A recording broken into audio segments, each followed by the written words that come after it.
Hi, it's Carter, man, and I want to take a few minutes today. It's Thursday, I think the 28th. I want to take just a few minutes to talk to you about this decision handed down by this fascist, deranged, as Trump rightly calls him, judge up in New York, Arthur Engoron. Okay, Arthur Engoron, a Democrat, a Democrat. And the judge has handed down a decision to bankrupt the entire Trump family. That's the intent of his decision. Make no mistake about it. This is a purely political decision. The man knows nothing about real estate. He valued Mar-a-Lago at $18 million, probably with 5-6 times that much at the very least. He's in New York. He's not even in Florida. And he did it for one reason, and that was to bankrupt the Trump family, okay? 35-page ruling, tripe.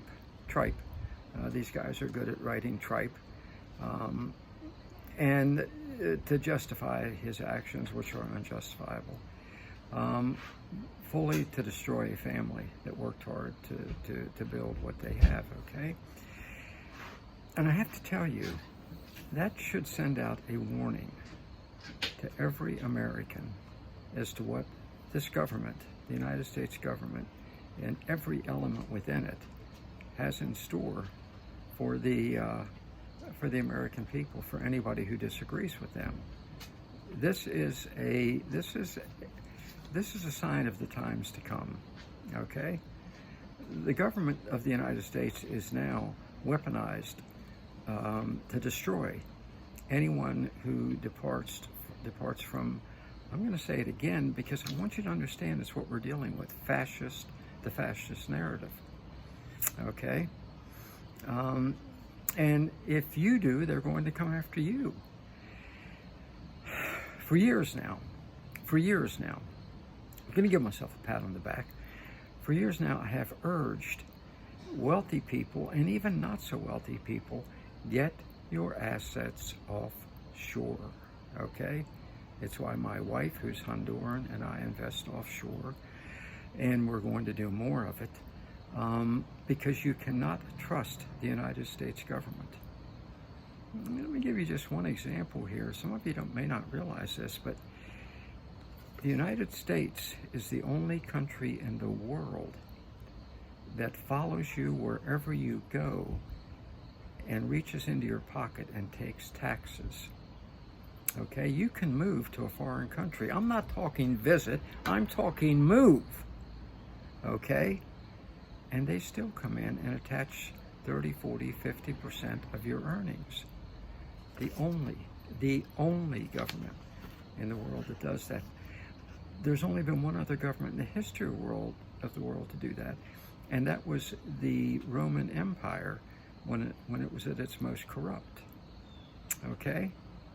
That's what you're dealing with. So you need to get your assets away from these people. I have one friend who's a billionaire, and I have pleaded with him, please get your assets offshore. Okay? Because what this Engoron, this ignoramus Engoron, has done to the Trumps is what they intend to do to anybody who crosses the government now at any level,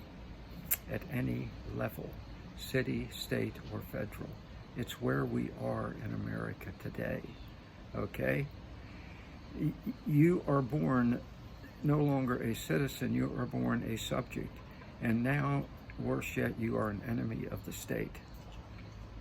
And if you say anything they don't like, if you do anything they don't like, you're going to get the Trump treatment, okay? You're going to get the Trump treatment. So where should you go? Well, I am highly, I have a little expertise on this. I was the founder and president of the Offshore Club.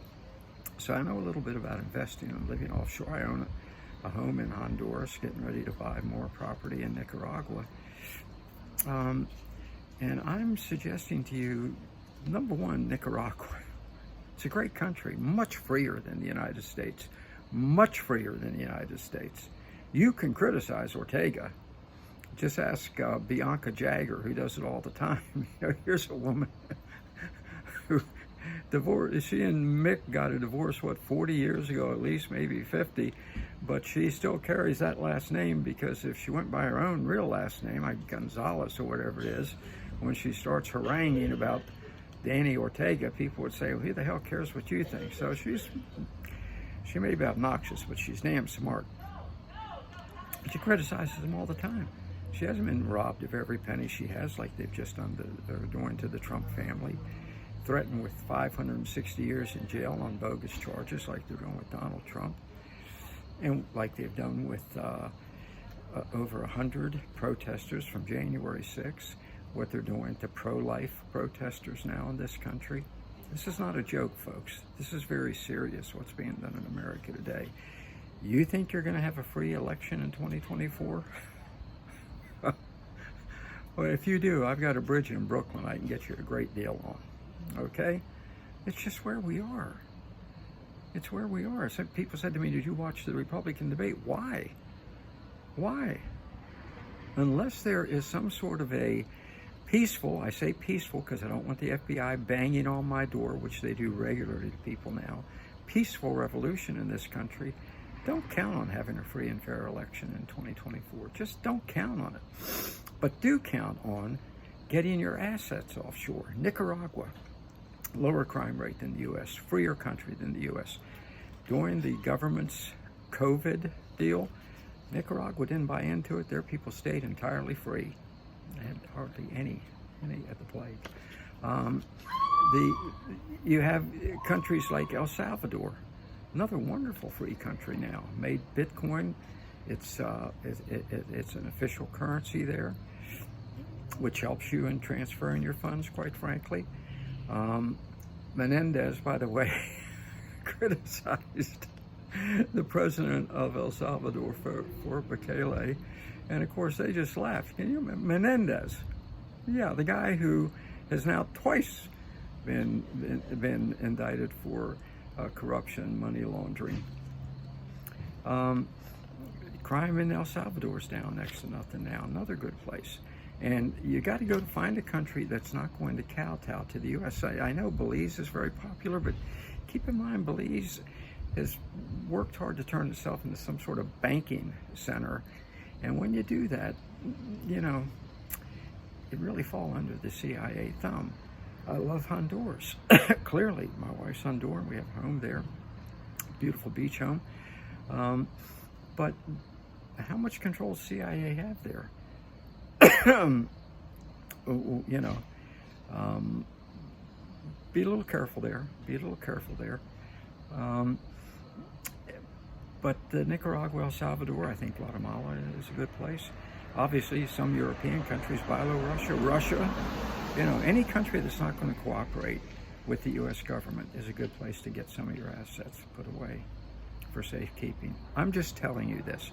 Some of you may say, well, that's terrible. Oh my gosh, listen to that. He hates the U.S. government. I don't hate any. I do hate what the U.S. government is doing to people now.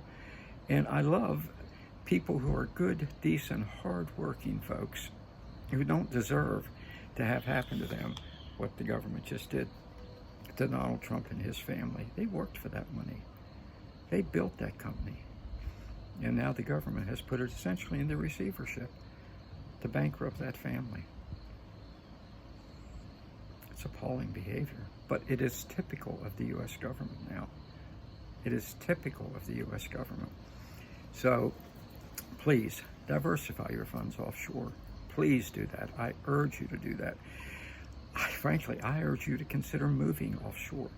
Have your plan B escape route. Have a passport. Have your plan B escape route.